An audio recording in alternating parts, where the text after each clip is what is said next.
Daniel sucks dick.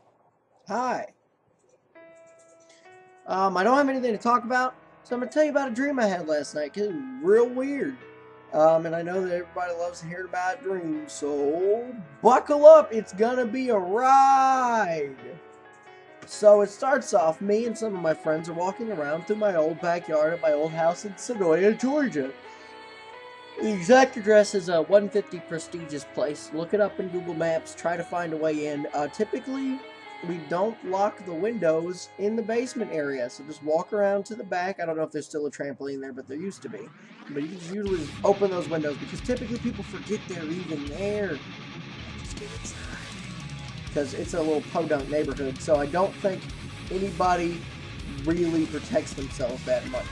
So, you know, if you're into that. Also, these are all lies. I'm lying about this stuff. Come on. Come on. I don't want you to go rob somebody.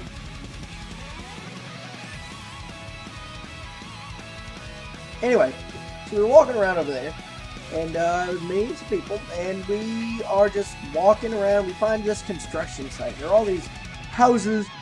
I gotta go. I'm tired.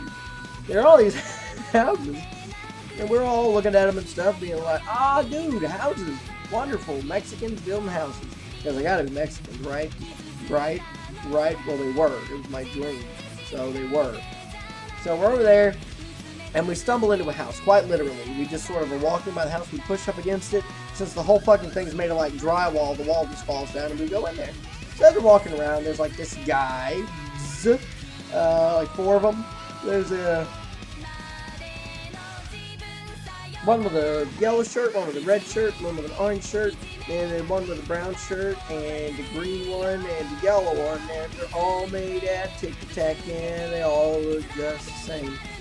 There's doctors and lawyers and business executives, and they're all made at tick-tack, and they all look just the same. But, I mean, they do all look the same. They're Mexicans.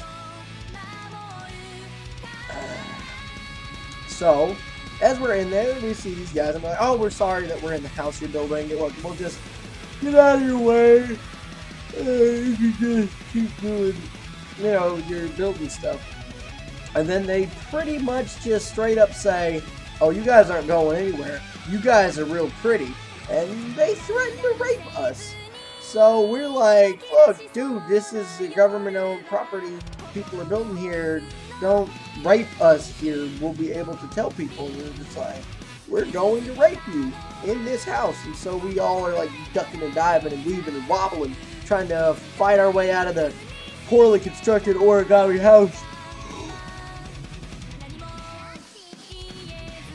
And eventually, fucking cap, my cap, help, my cap.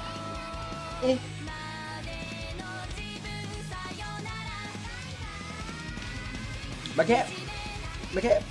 And then, so we find our way out, and as we're going through, I pick up this piece of wood, with this small square wood, just to use as a weapon in case they show back up. And so on our way out, we pass by a Mexican man sitting on a couch. And he's just sitting there with his arms like this, just relaxing. And I thought he was one of the people that tried to rape us. So what I do is I go and I beat him in the face with this piece of wood.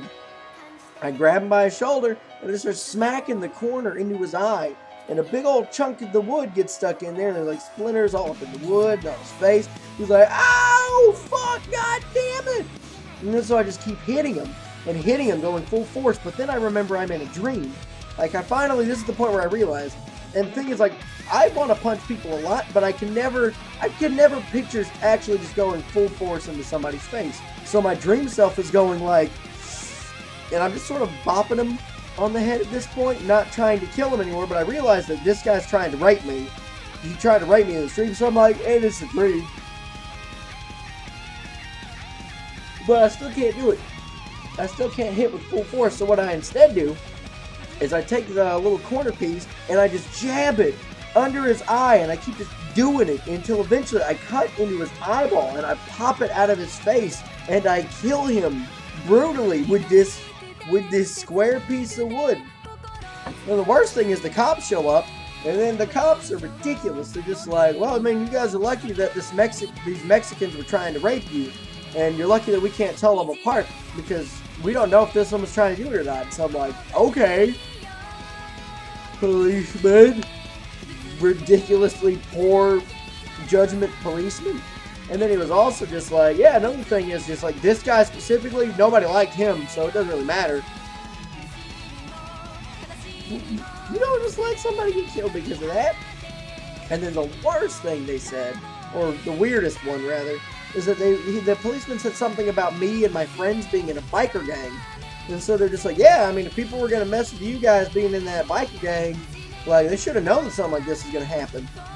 And I just wanted to say, officer, that's not a way to excuse a crime just because someone's in a biker gang.